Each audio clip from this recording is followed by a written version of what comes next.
1 Samuel. Vou pregar todo o livro de 1 Samuel. Domingo passado o Tiago pregou, no outro eu havia pregado o capítulo 1 que falava sobre Ana, Penina, Eucana, né? Uma história bastante conhecida por todos. Agora nós vamos ler 1 Samuel capítulo 2, do verso 1 em diante, até o verso 11. E do verso 12 em diante já é outra história.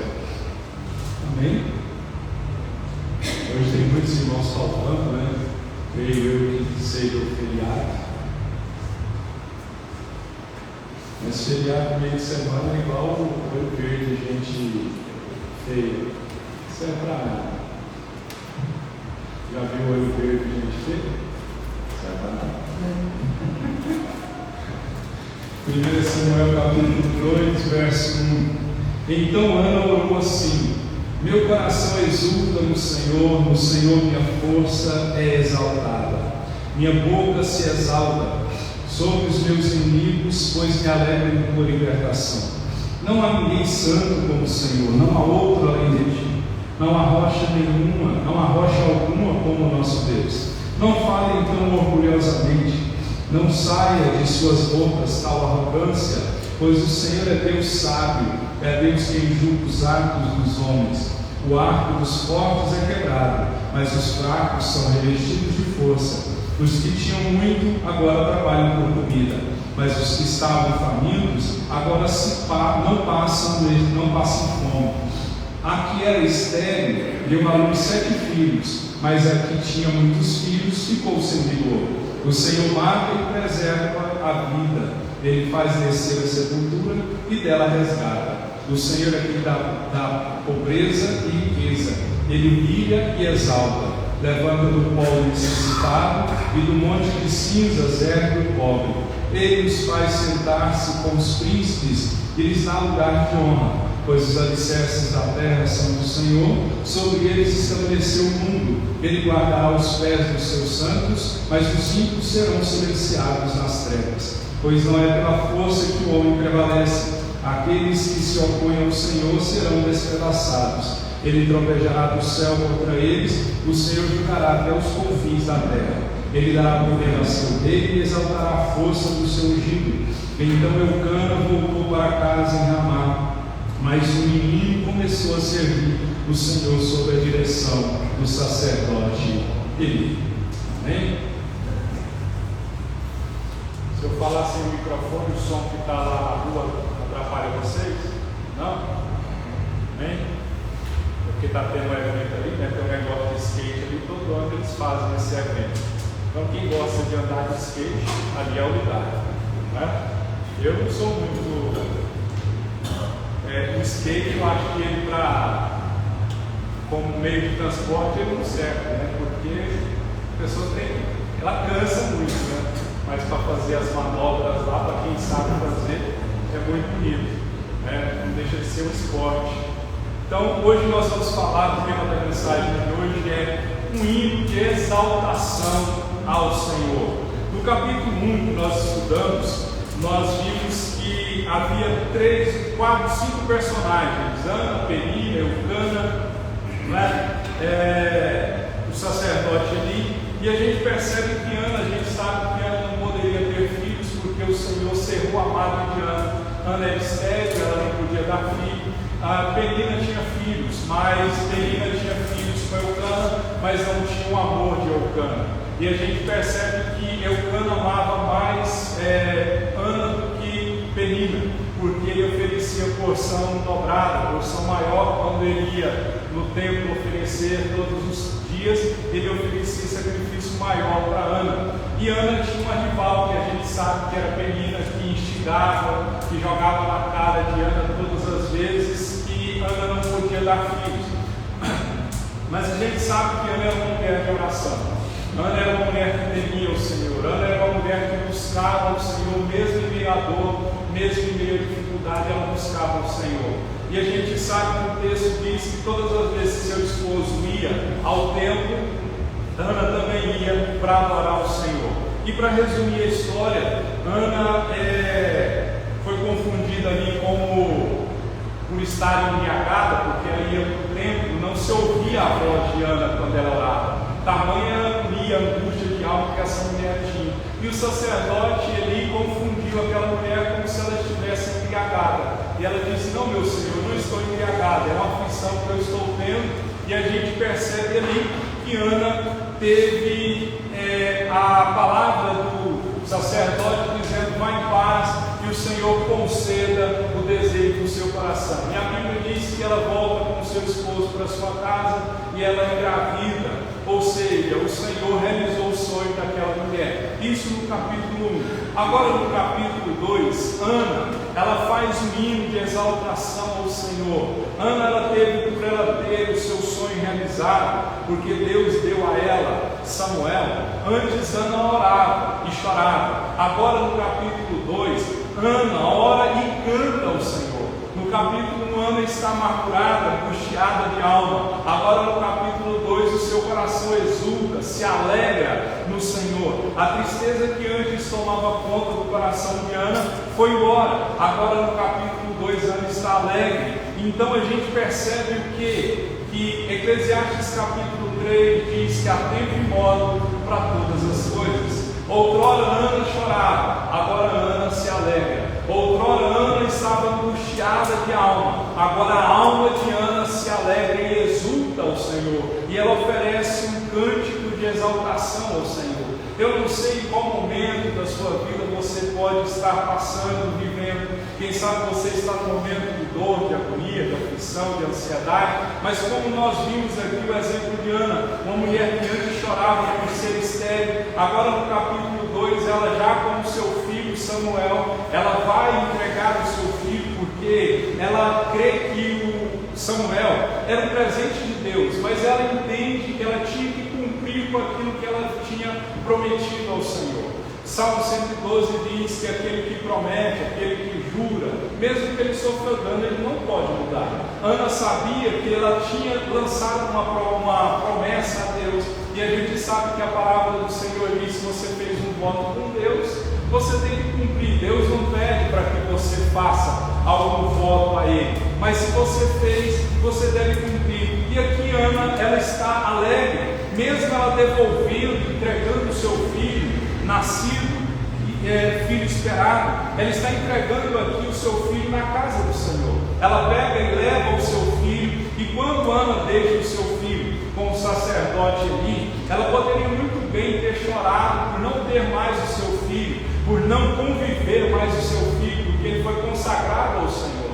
Outrora, quando ela não tinha filhos, ela fez um propósito com o Senhor. Se ela engravidasse, ela entregaria esse filho no templo. Então, ao invés dela chorar, ao invés dela se lamentar de entregar o seu filho ao Senhor, aqui percebe-se Ana oferecendo, cantando um cântico de louvor ao Senhor. Então a oração de Ana se transforma em cântico. Se você ver os escritos do livro dos Salmos, Davi e outros salmistas escrevendo, e aquilo ali são músicas que eles ofereceram a Deus em oração. E aqui Ana está tão feliz, tão alegre com o Senhor, pelo Senhor ter cumprido a promessa que Ele fez, que aqui ela transforma a sua oração em cânticos. E o cântico de Ana se une a grandes cânticos que houve na Bíblia. Se você olhar, a gente percebe que Ana cantou como Miriam. Lembra quando o povo atravessa o mar e a Bíblia diz que Miriam cantou? O cântico de Ana também se iguala ao cântico de Miriam, se iguala também ao cântico de Moisés, se iguala também ao cântico de Débora e se iguala também ao cântico de Maria. Então a gente percebe que antes Ana não se ouvia Ana chorar, agora ela ora em voz alta, adorando ao Senhor. No momento de dor, muitas vezes a gente nem tem argumento com Deus. Muitas vezes no momento de agonia a gente nem sabe como orar e o que orar. Muitas vezes a gente só fica quieto, muitas vezes as lágrimas só saem, muitas vezes não tem nem mais lágrimas para sair, não é? Mas Deus entende. Eu passei por um momento, vocês sabem, que eu só chorava. Então a gente percebe que a oração de Ana não é uma vã repetição. A oração de Ana, ela orando a Deus, diretamente a Deus e com sinceridade de coração. Ana orou como Efésios, como o apóstolo Paulo diz em Efésios 5,19, a parte B. Paulo disse assim: cantando hinos e cânticos espirituais, cantando e louvando ao Senhor no coração. Então vê-se Ana aqui louvando ao Senhor. Ela está adorando ao Senhor. Ela não é uma adoração fria que Ana está oferecendo a Deus. Não é uma adoração formal, sem entusiasmo. Aquela mulher que orava em silêncio, agora ela está orando em voz alta, cantando e glorificando ao Senhor. Então não é uma adoração fria, formal e sem entusiasmo que essa mulher está dando. Ela está orando porque o crente que é cheio do Espírito Santo, ele tem que adorar a Deus com entusiasmo. Ele tem que adorar a Deus cheio de alegria. Ele tem que usar toda a mente, emoção e vontade para adorar a Deus. É isso que o Senhor está querendo de nós, que nós adoremos a Ele, não uma adoração formal, não com orações com vã repetições, mas a gente percebe que, se a gente olhar para a situação, o mundo não consegue compreender a relação entre sacrifício e cântico.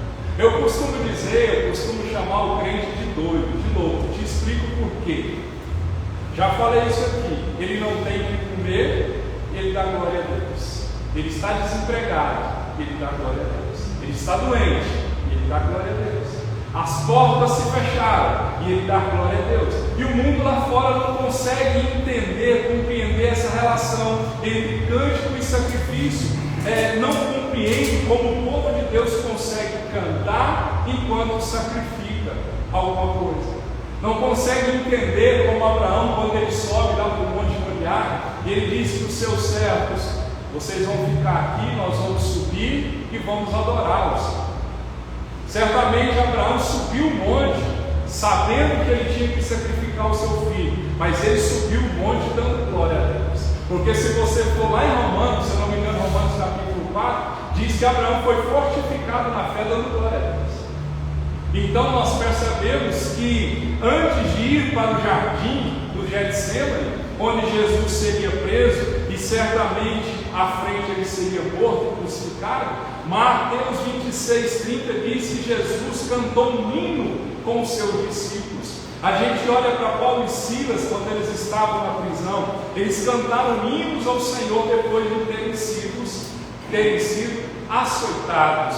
Antes de os apóstolos, depois de terem sido açoitados, eles ficaram alegres. Então quando você olha para esses personagens da Bíblia, Ana não tem filhos, estéril, está no templo adorando ao Senhor. Jesus sabia que ia morrer muito em breve. Ele reúne os seus discípulos e canta um hino ao Senhor. O apóstolo Paulo e os seus discípulos, Paulo e Silas, depois de levarem uma surra, açoitados, presos, ali envergonhados, eles cantam um hino ao Senhor. Os próprios apóstolos, depois de terem sido açoitados, eles ficam alegres. Então o mundo não consegue entender isso. E para muitos personagens da Bíblia, as circunstâncias não eram favoráveis para uma oração e para um cântico. Mas eles oraram e cantaram não porque as circunstâncias eram favoráveis, mas eles oraram e cantaram apesar das circunstâncias. É isso que nós temos que entender. Que eu e você temos que adorar e orar ao Senhor, cantar hinos de louvor ao Senhor, não é apesar das circunstâncias, não é porque as circunstâncias são favoráveis, porque cantar e adorar quando as circunstâncias são favoráveis é muito fácil, mas quando as portas se fecham, quando tudo está contrário, quando tudo está difícil, é nesse momento que eu vou demonstrar que eu confio no Deus a quem eu sirvo. Então a gente olha, essas pessoas louvaram, não porque o problema era pequeno, mas apesar de o problema ser grande. Se o problema é grande, cante, adore, ore ao Senhor. Diga: Deus, eu não consigo entender, mas eu posso dar glória ao Senhor, porque eu sei que o Senhor controla a minha vida. Então a gente percebe que essas pessoas exaltaram a Deus, não porque elas estavam no controle da situação, mas porque o Senhor estava no controle da situação. E essas pessoas perceberam isso. Jesus percebeu que Deus Pai estava no controle da situação. Paulo e Silas perceberam, Ana perceberam que o Senhor controlava a situação. Os discípulos, os apóstolos, apesar de terem sido açoitados, eles ficaram alegres porque eles sabiam que eles estavam sendo abençoados. Era uma honra para eles apanhar por causa de Cristo Jesus. Então nós temos que entender isso, que nós temos que adorar ao Senhor, porque o Senhor nosso Deus está no controle da situação.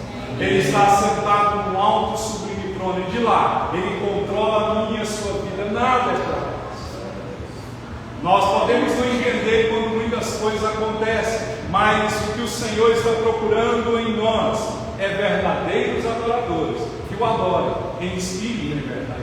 Então, se a sua dor está aumentada nesse momento, é o Senhor querendo que você adore. Não murmure, não questione, não pergunte por quê, simplesmente adore e creia que o Senhor virá na vida sua, na minha vida, assim como Ele veio na vida de Ana. Uma mulher que não podia dar filho, hoje a ciência consegue trazer com a fertilização in vitro, né? É isso que chama?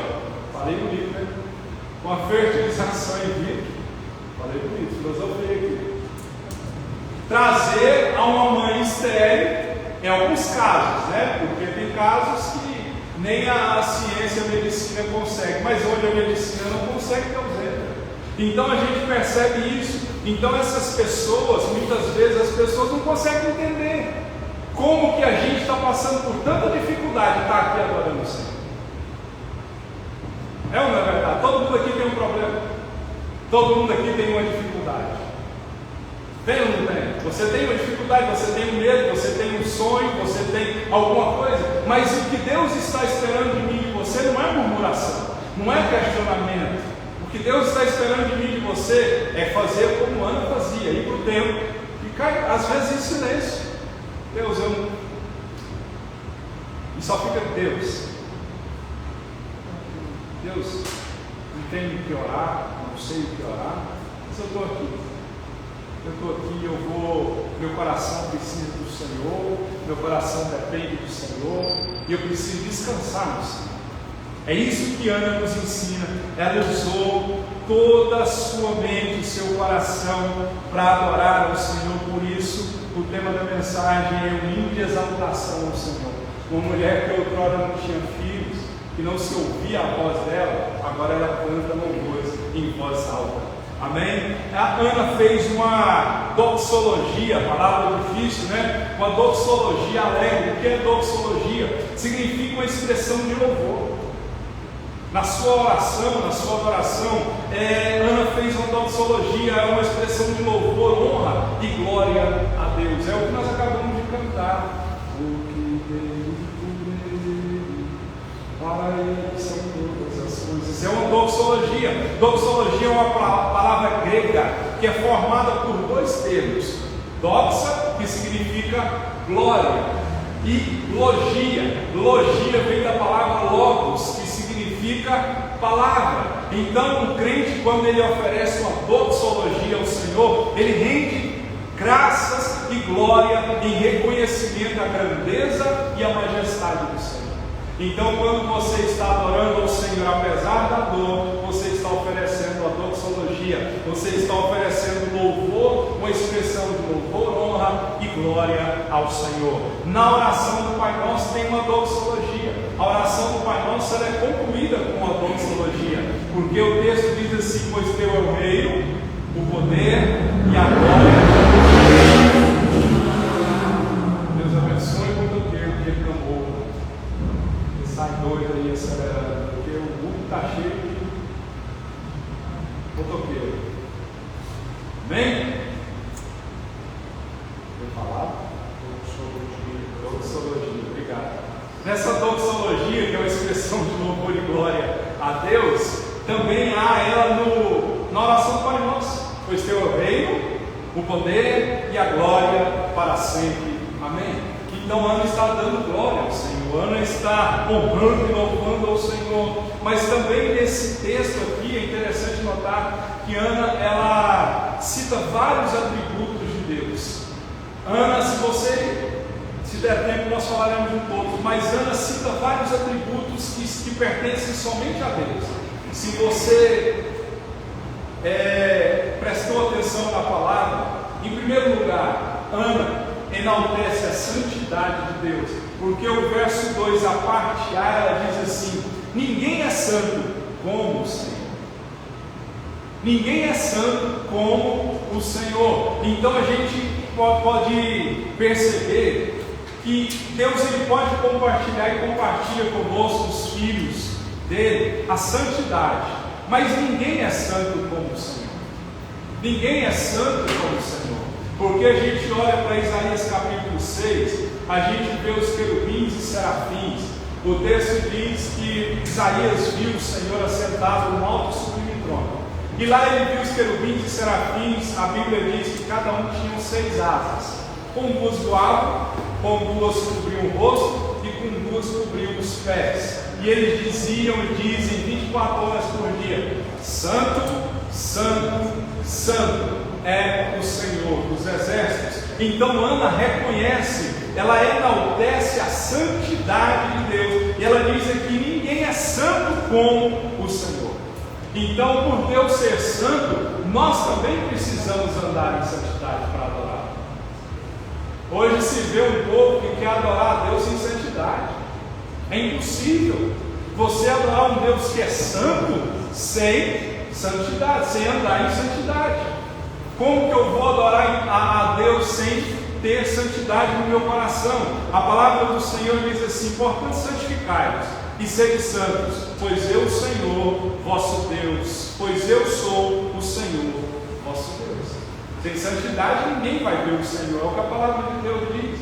Ana reconhece a santidade do Senhor, ela enaltece a santidade de Deus. Então, nós precisamos andar em santidade. O apóstolo Paulo diz para os seus discípulos: sede meus imitadores, assim como eu sou de Cristo. Então nós precisamos andar em santidade. Querido, se tem alguma coisa que tira a sua santidade, que te afasta de Deus, que te priva da graça de Deus, que te leva a pecar, nós temos que nos afastar disso. Porque como nós vamos adorar um Deus que é santo, se nós não andarmos em santidade? Mais à frente aqui, creio eu que domingo que vem, o texto a partir do capítulo 12 fala dos filhos do sacerdote Eli, Ofni e Finéias.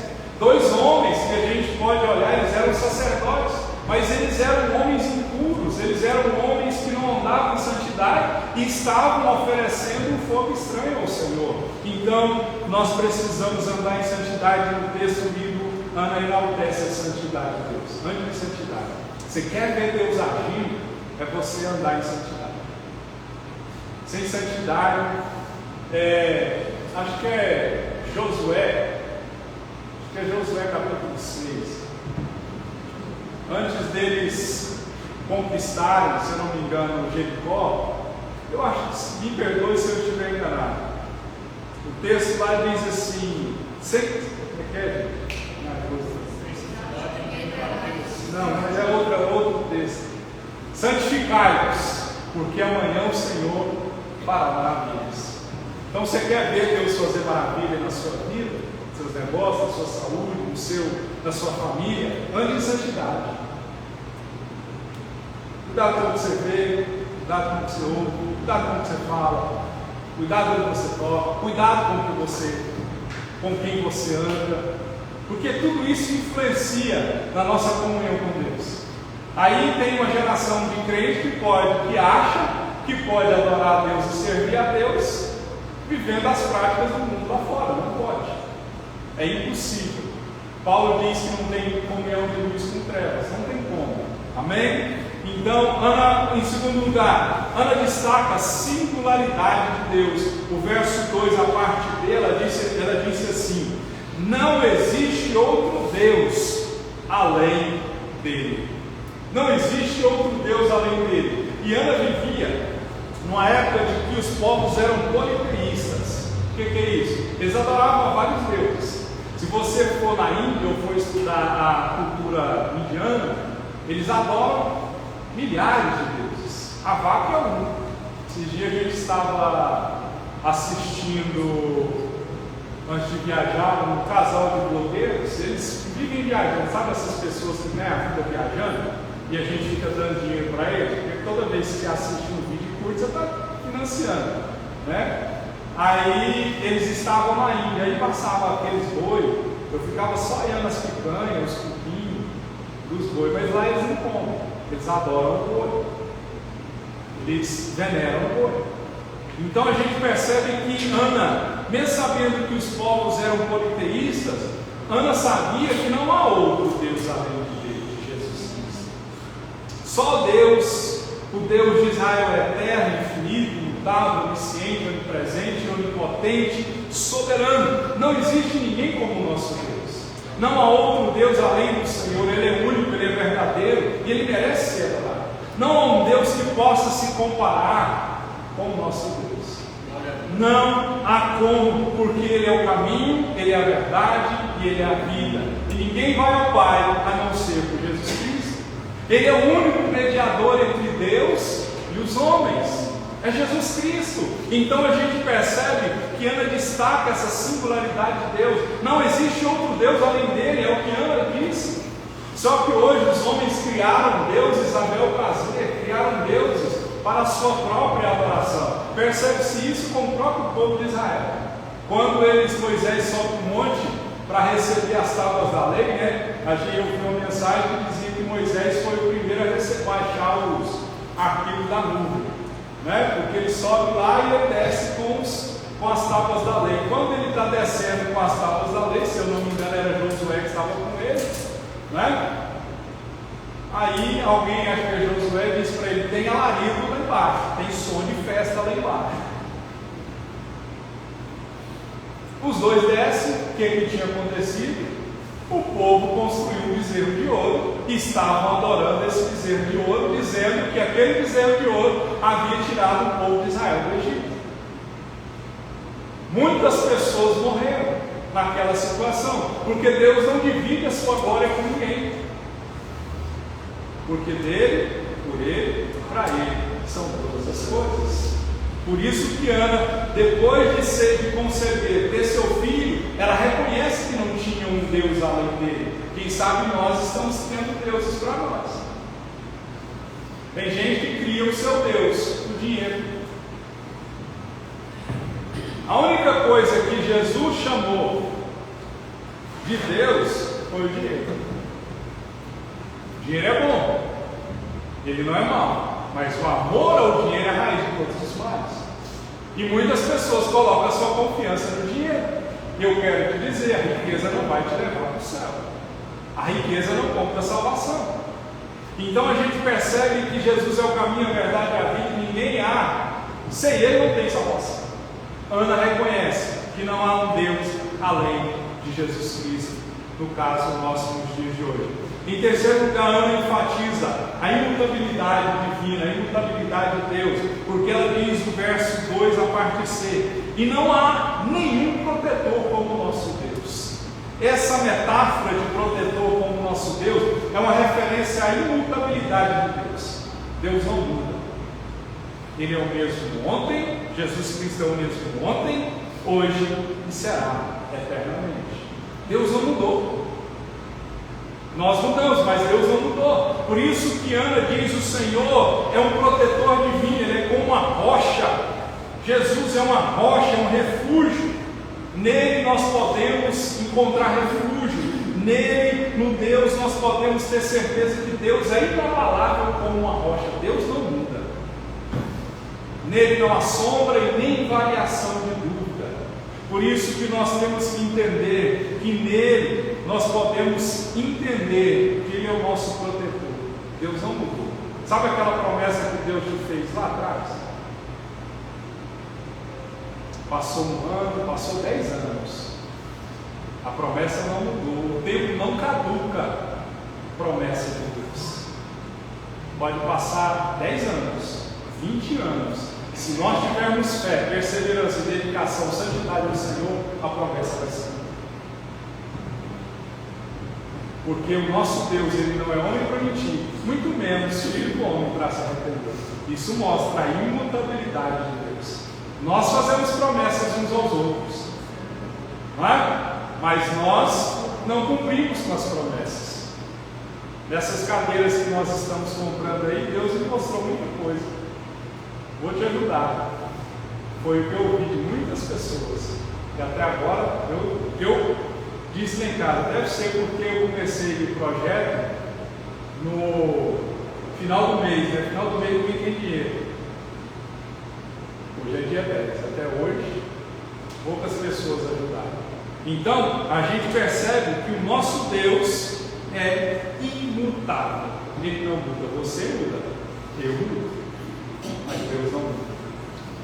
Amém? Ana reconhece isso, ela diz: não há nenhum protetor como o nosso Deus. Outra coisa, em quarto lugar, Ana reconhece a sabedoria divina, a sabedoria de Deus, na parte, no verso 3, a parte A. Essa mulher que está cantando um cântico a Deus, por estar alegre com o Senhor, ela diz no verso 3, a parte A, ela diz assim: não fiquem contando vantagens. Olha aqui o que essa mulher diz: não fiquem contando vantagens e não digam mais palavras orgulhosas, porque ela sabia que a sabedoria, toda a sabedoria está em Deus. Toda a sabedoria, o pleno conhecimento de Deus, o plano de Deus são perfeitos, a vontade de Deus é soberana. Se você lê o livro de Provérbios, de Eclesiastes, acho que Eclesiastes diz que a sabedoria é mais preciosa do que ouro e prata. Quem sabe você está pedindo dinheiro e Deus está dizendo: pede sabedoria, que o dinheiro vai vir em consequência de ter sabedoria. Lembrou de Salomão? Salomão dorme e tem um sonho. Deus aparece para ele: o que você quer, Salomão? Sabedoria para guiar o seu povo, sabedoria para orientar o seu povo. E Deus disse para ele: porque você me pediu sabedoria, não pediu riqueza, ouro, prata ou seus inimigos, eu vou te dar sabedoria e vou te dar riqueza. Está vendo como que a gente pede as coisas erradas?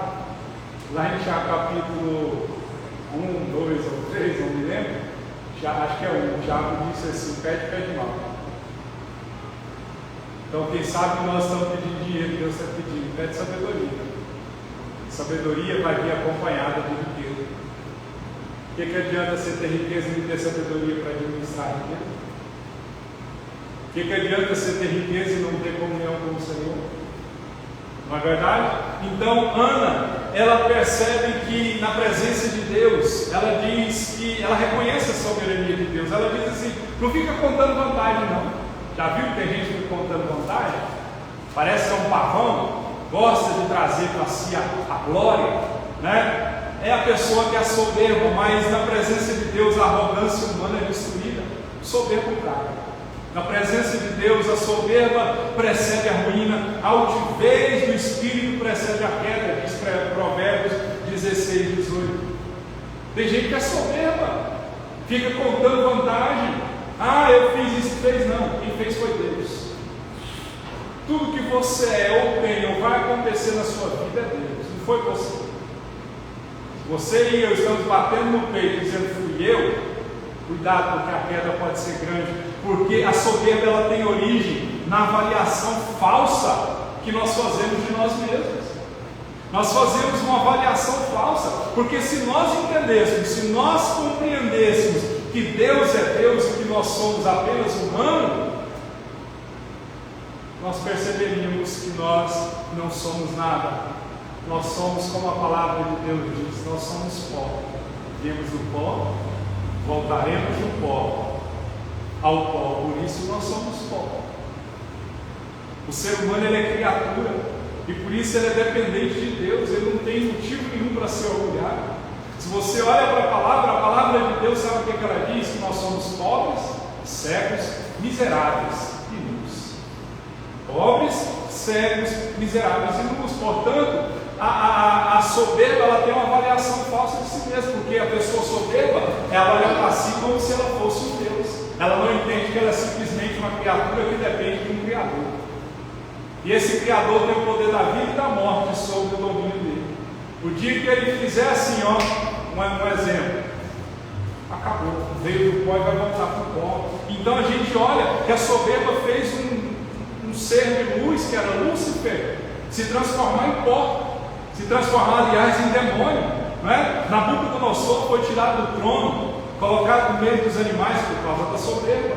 O rei Herodes Antipas morreu comido de bicho por causa da sua soberba. Deus exige ao soberbo. Por isso que Ana, reconhecendo que Deus é Deus, ela disse: olha, não fique contando vantagem, não digam mais palavras orgulhosas, porque ela poderia bater no peito e trazer a glória para si e dizer: eu tive um filho, fui eu que tive um filho. Não, ela reconhece que foi Deus. Então o reino de Deus pertence aos humildes de espírito e não aos orgulhosos de coração. Soberbo não vai para o céu. Os humildes de coração, eles herdarão o reino do céu. Portanto, o conselho que eu te dou: se você é alguma coisa, se você tem alguma coisa, baixa a bola. Porque aqui, se der tempo, a gente vai ver que Deus é mestre em fazer reviravolta. O rico fica pobre, o pobre fica rico. A mãe que não tinha filhos tem filho, e a que tinha filho passa a não ter filho. Deus é mestre em fazer esse tipo de coisa. Porque Deus, a soberba precede a queda. Outra coisa, Ana enfatiza a onisciência divina. Ela diz no verso 3, a parte B: pois o Senhor é Deus que conhece e julga tudo o que as pessoas fazem. Ana sabe que a onisciência de Deus, o que é onisciência? Deus é a capacidade que Deus tem de saber tudo quanto ao passado, presente e futuro. Imagina se a gente tivesse essa tecnologia de passar no data show nosso passado, nosso presente e o nosso futuro. O passado envergonharia, não é? Graças a Deus que Miqueias 7,19 diz assim: que os nossos pecados foram lançados no mar de esquecimento. E alguém disse ainda, o escritor disse, lá foi alguém que colocou uma plaquinha: é proibido pescar. Deus é fiel e justo para nos perdoar e não lembra mais dos nossos pecados. Então sempre precisa se preocupar com o passado. Se o diabo está trazendo à tona seu passado aí, lembra do futuro dele, do diabo, que é o inferno. Amém? Então Deus conhece passado, presente e futuro. E aqui Deus pesa na balança os feitos do homem, porque Deus vê tudo, conhece a tudo e sonda a todos. No Salmo 139 é claro em dizer: Senhor, tu me sondas e me conheces.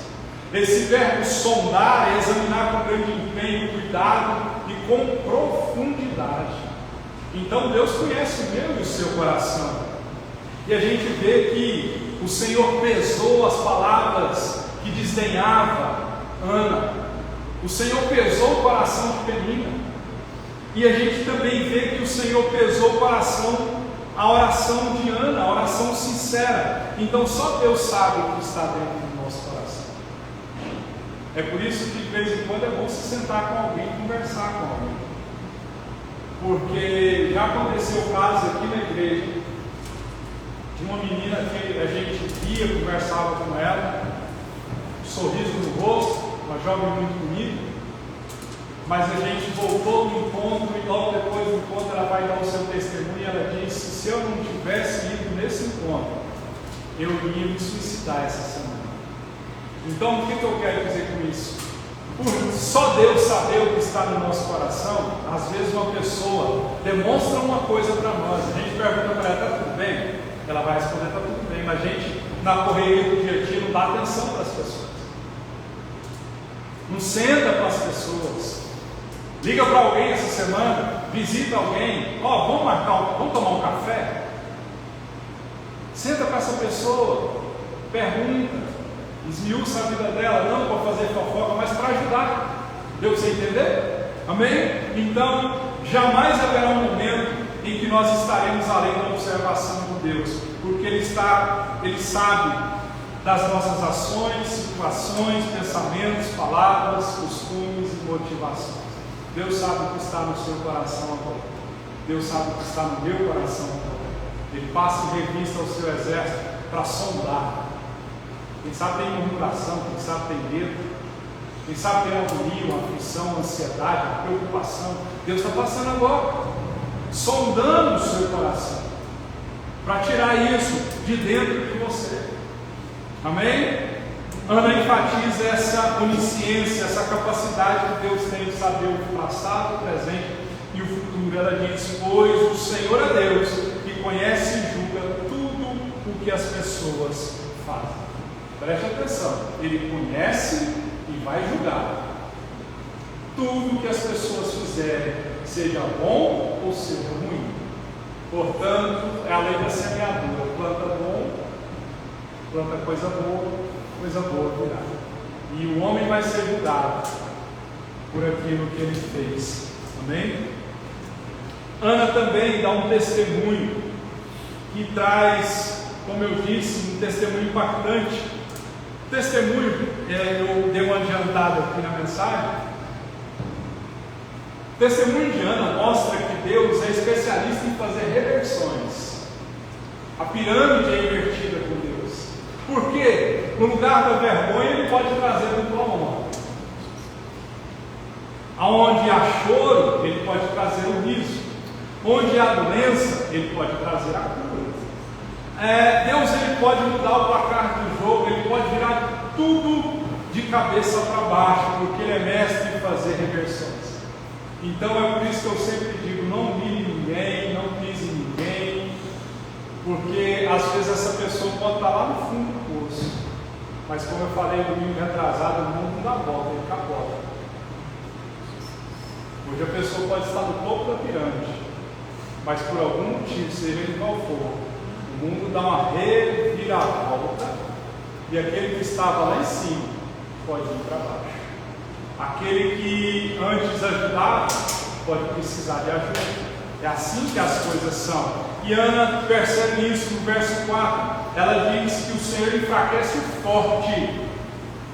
Veja bem, o Senhor enfraquece o forte e fortalece o fraco. Ela diz assim: os arcos dos soldados fortes estão quebrados, mas os soldados fracos se tornam fortes. Olha Deus mudando aqui, Deus invertendo a ordem. Então a gente percebe que no reino de Deus a pirâmide está invertida, né? Aquela pirâmide, vamos dizer assim, a cadeia alimentar, o reino de Deus está invertido.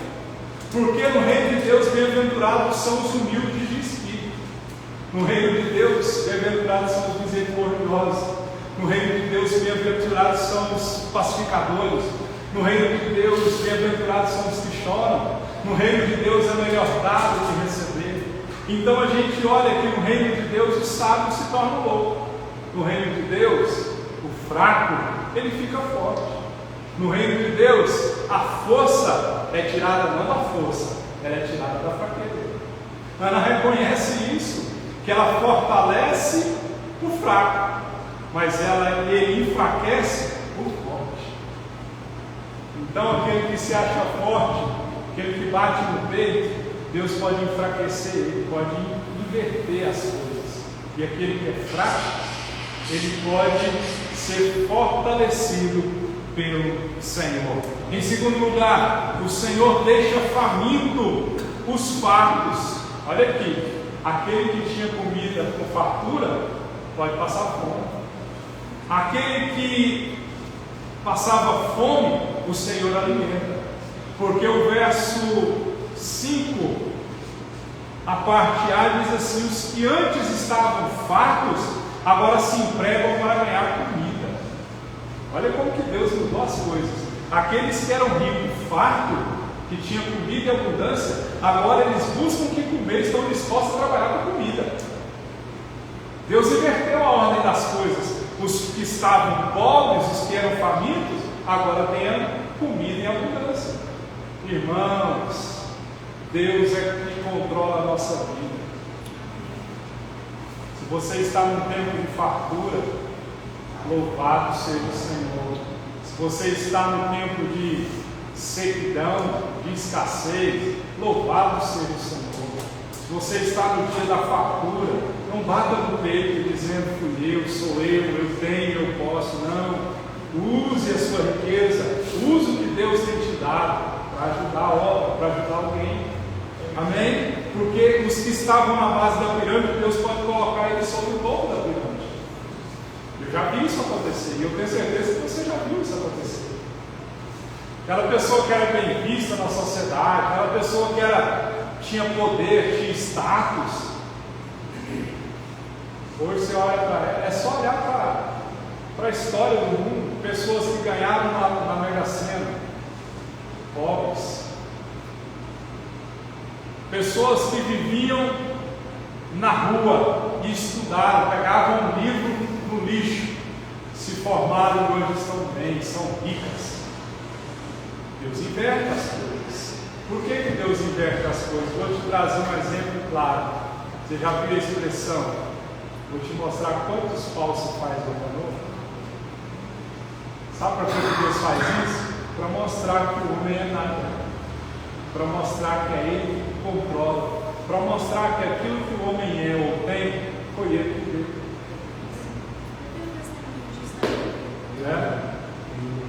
Tem um testemunho disso. Então a gente percebe isso, não é? Então os que tinham comida em fartura, agora quer trabalho. Eles precisam trabalhar, estão dispostos a trabalhar, porque eles precisam comer. E o que não tinha comida, agora tem abundância, tem fartura. Amém? Em terceiro lugar, esse testemunho que ela dá, o Senhor enfraquece a mulher fértil e faz a mulher fértil e faz a mulher estéril se tornar fértil. Verso 5 diz assim: a mulher que não podia ter filhos deu à luz a 7 filhos. Olha que maravilha. Mas a que possuía muitos filhos ficou sem nenhum. Anda um testemunho vivo de que Deus é capaz de fazer a estéril ficar fértil. Amém? Um milagre que Deus fez sobre Sara, Rebeca, Raquel e a mãe de Sansão. E ainda hoje o Senhor pode fazer que aquela que é infértil se torne mãe de filhos. Aí você pode dizer assim: pastor, eu sou mãe, eu sou operada, pastor, eu sou homem.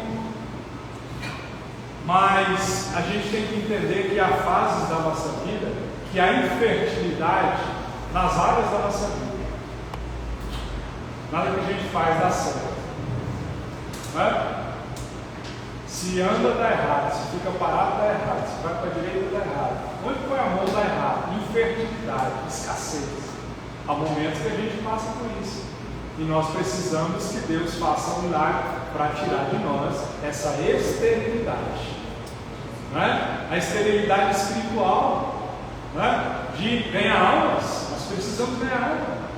A gente não pode ter o ventre cerrado, o ventre seco, vamos dizer assim. Nós precisamos gerar filhos. Jesus foi claro em dizer: vai por todo mundo, prega o Evangelho. O que crê vai ser salvo, o que não crê vai ser condenado. É ir e anunciar o Evangelho, isso é gerar filhos. Amém? Estou sendo chato? Amém. Não? Amém. Se tiver, é o que temos para hoje.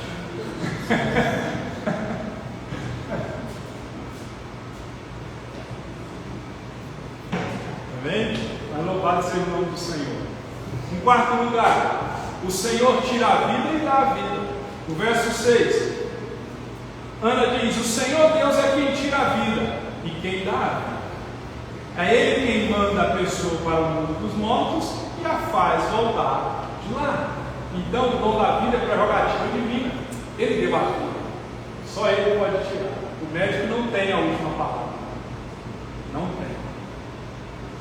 Casos e casos. Eu ouvi um testemunho de um pai que o neném, acho que nasceu morto, acho que era isso, e ele ali foi ver o parto, o neném já nasceu morto. Os médicos ali na massagem cardíaca ficaram alguns minutos tentando reanimar a criança, e Deus falou para ele, para o pai: ela não vai morrer, ela não está morta.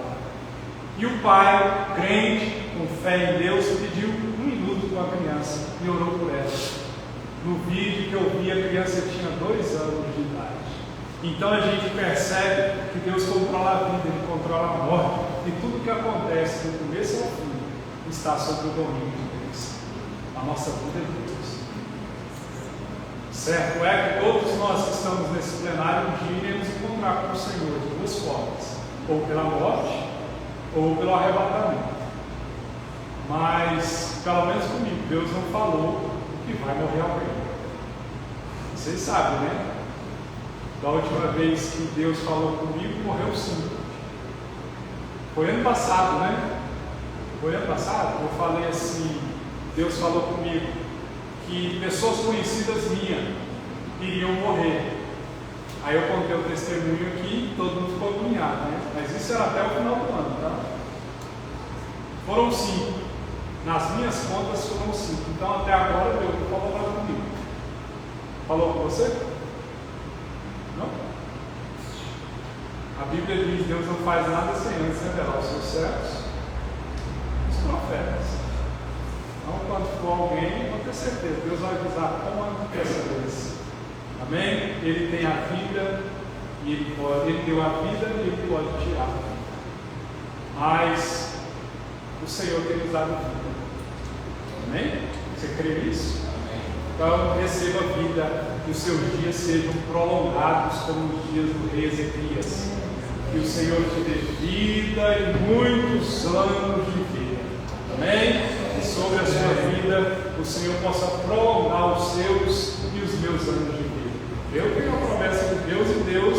Eu pedi o pastor Zé Carlos para orar para mim essa semana. Eu também preciso de oração. De vez em quando eu peço ele para orar para mim. Aí Deus falou comigo. Deus já começou a falar assim: meu filho, fica calmo. E eu falei: tá bom, papai, eu vou ficar. Aí uma das coisas é que Deus falou para mim é que em diversas épocas da minha vida, eu achei que, e isso é verdade, eu achei que eu ia morrer. Ou por invenção da minha cabeça, ou por alguma enfermidade, eu achei que ia morrer. Deus falou assim, Deus disse para mim assim: seus cabelos vão ficar brancos. Aleluia. Já está ficando. Está cumprindo a profecia. Seus dias serão longos. Amém? Eu fui no barbeiro e eu falei: meus cabelos estão ficando brancos. E não tem um produto aqui. Eu falei: não cheguei nessa fase ainda não. Deixa meus cabelos brancos aqui. Amém? Então o Senhor dá vida e Ele tira a vida. E eu profetizo sobre mim, sobre você, que você tenha os seus anos de vida prolongados no nome de Jesus. Outra coisa que Ana falou é que o culto estava 8h30. Ana não falou isso não. Isso é heresia. É porque eu olhei ali e não dá mais tempo. Mas vou falar só isso aqui. Fala de riqueza. Ou glória. Mas também fala de pobreza. Está amarrado. Mas não é assim que funciona. Mas aqui tem como repreender, não. Aqui é Deus. Porque em quinto lugar, o Senhor empobrece e o Senhor também enriquece. O verso 7, a parte A, ele diz assim: Ele faz com que alguns fiquem pobres e outros ricos. Então, na providência de Deus, Deus pode levar o pobre à riqueza e trazer o rico à pobreza. Riquezas e glórias vêm de Deus. É Ele que fortalece as nossas mãos para adquirir riqueza.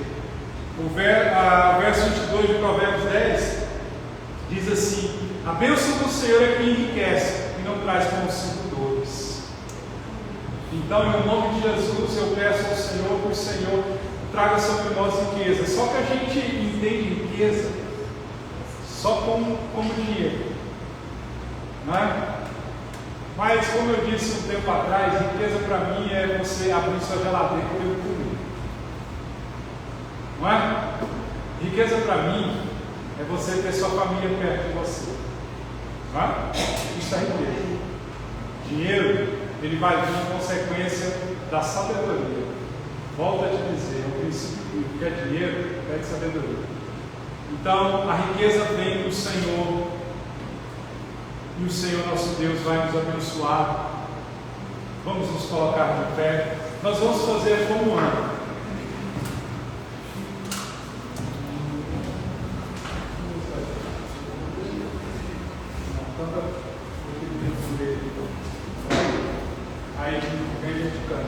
Nós vamos fazer como Ana. Porque no início da mensagem, eu falei para vocês que antes a mulher que chorava, agora está cantando. Antes a mulher que estava triste, a mulher que teve o seu rosto tomado pela tristeza, agora ela está adorando ao Senhor, ela está alegre, porque ela está com seus filhos, seu filho em mãos. Às vezes você pode não ter um motivo aparente nesse momento para se alegrar ou para glorificar o Senhor, mas como eu falei, muitos personagens da Bíblia, as circunstâncias não eram favoráveis ao cântico e à oração, mas eles oraram e cantaram, não porque as circunstâncias eram favoráveis, eles oraram e cantaram apesar das circunstâncias. Eles oraram e cantaram não porque o problema era grande, mas apesar do problema ser grande. Eles oraram e cantaram exaltando a Deus, não porque eles estavam no controle da situação, mas porque o Senhor estava no controle da situação. Nesse momento, nessa oração, você não vai pedir nada, você não vai clamar por nada, você não vai questionar Deus em nada, você vai esquecer das suas petições, você simplesmente vai dizer glória a Deus, glória a Deus. Você não tem um argumento com Deus, você vai dizer só glória a Deus, ou quem sabe você vai só cantar essa música. Mas nessa oração nós vamos fazer como Ana, nós vamos adorar a Deus como Paulo e Silas após serem açoitados. Ana está com seu filho. Às vezes você ainda não tem o que você espera de Deus, mas adore mesmo assim. A sua oração vai trazer sobre você o que você espera. Só adora. Pai, aqui estamos no nome de Jesus te adorando, te glorificando, te bendizendo porque o Senhor tem cuidado de nós. Te adoramos, ó Deus, pelo que o Senhor é na nossa vida, um Deus bom, misericordioso, um Deus que tem nos calçado, nos vestido, nos alimentado. Um Deus que merece honra, um Deus que merece glória, um Deus que cuida de nós, um Deus que não muda, o único Deus, o único que é o caminho, a verdade e a vida, o Deus que nos tirou das trevas e nos trouxe para a luz. Oh, aleluia!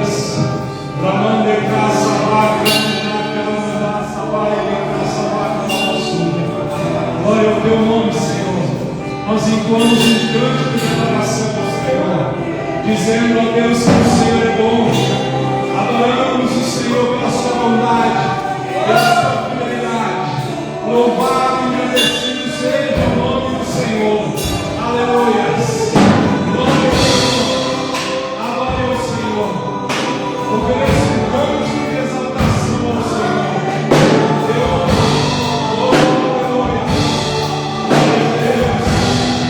Louvado seja o seu nome.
perseguição, nós oferecemos um cântico ao Senhor, porque o Senhor cuida de nós.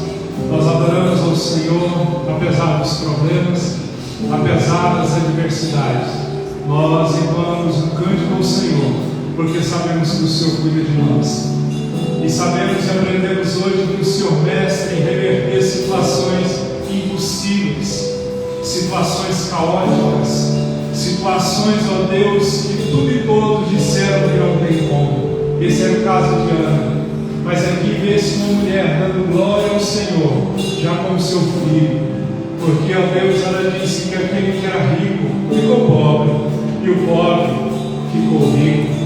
Aquele que era fraco outrora, agora ele está forte. E aquele que era forte, agora ele está fraco. Oh Senhor, muda a história da nossa vida, muda a história desse homem, dessa mulher, desse momento. Amai, graça, vai, demanda graça, vai. Que no lugar da vergonha venha a honra, que no lugar da enfermidade venha a cura, que no lugar da porta fechada venha a porta aberta, que no lugar da esterilidade venha a fertilidade, que no lugar da dúvida venha a fé, que no lugar da morte venha a vida. Porque o Senhor é mestre em fazer milagres, o Senhor é mestre em reverter a situação. E Ana entendeu isso, Ana vivenciou isso. E eu quero vivenciar isso na minha vida. Eu quero, ó Deus, meus irmãos, ó Deus, ter uma reviravolta de vida. Oh Deus, eu quero ver os meus irmãos chegando aqui na igreja, dizendo: estava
difícil, era impossível, mas eu fui em Deus, e Deus fez o milagre.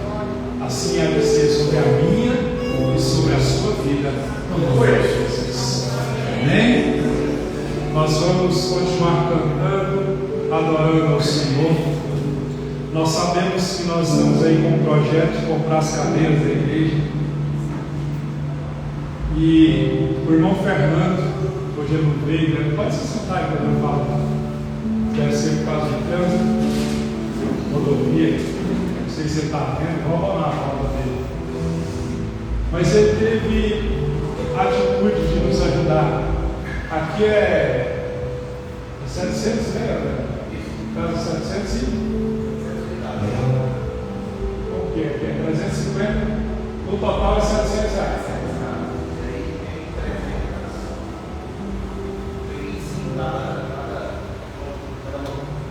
Não, mas o valor do Pix é quanto? 350 dólares. São 2,350. Então vão ser 2 sorteios de R$350, em total R$700. Nós estamos sorteando aqui, o valor é R$15 para você participar a R$350. Então vale a pena, né? Quem sabe você vai sair daqui e vai gastar uns R$150, R$200 no sanduíche.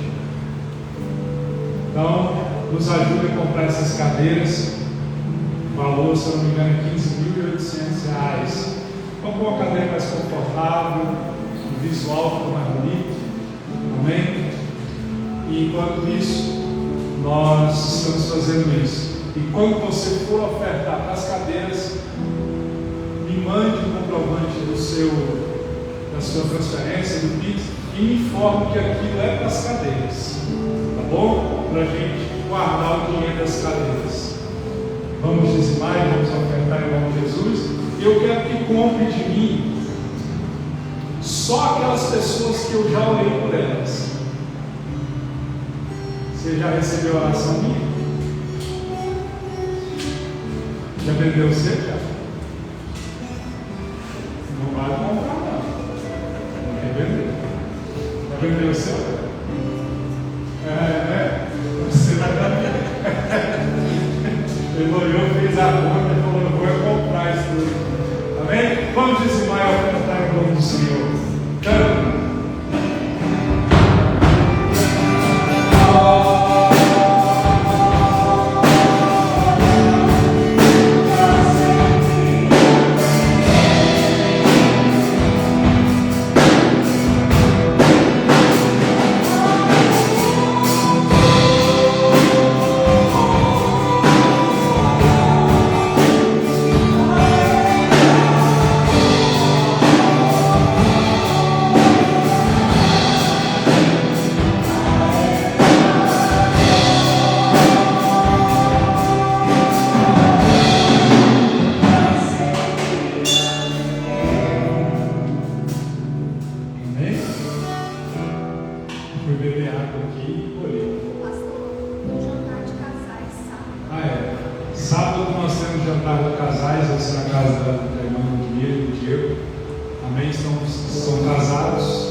Pai, nós oramos crendo que o Senhor pode mudar a situação.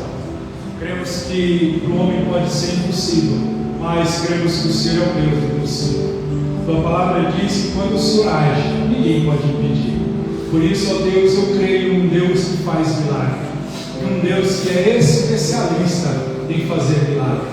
Ó Deus, eu creio que o Senhor há de fazer um milagre na minha vida e na vida desse povo que me viu pela internet, que ouviu a sua palavra aqui esta noite. Eu profetizo sobre nós mudanças, Pai. Que venham mudanças, Pai. Que as promessas do Senhor se cumpram, ó Deus, na vida desse homem e dessa mulher. E que esse povo que aqui está possa, ó Deus, fazer um cântico de exaltação ao Senhor, como Ana fez. Uma mulher que outrora não se ouvia a voz dela quando orava. No capítulo 2, ela adora em voz alta. Que isso possa acontecer conosco. Que no lugar da lágrima, que no lugar do choro, possa vir a alegria. Que no lugar da enfermidade venha a cura. E que no lugar da escassez venha a fartura. É o que eu profetizo sobre o meu povo. É o que eu quero viver. E é o que eu quero ver o seu povo vivendo. Porque, ó Deus, É o Senhor quem vai fazer. Nós não conseguimos, mas o Senhor é Deus. E nós cremos nesse Deus que reverte a situação. Foi assim com Ana, e há de ser comigo, e há de ser com esse homem e com essa mulher. Que a graça, que a paz, a comunhão e a consolação do Espírito Santo do Senhor seja sobre todos, no nome de Jesus. Amém? Está terminado em nome de Jesus. Vamos na paz do Senhor. Cumprimente alguém. Não tenha pressa de ir embora.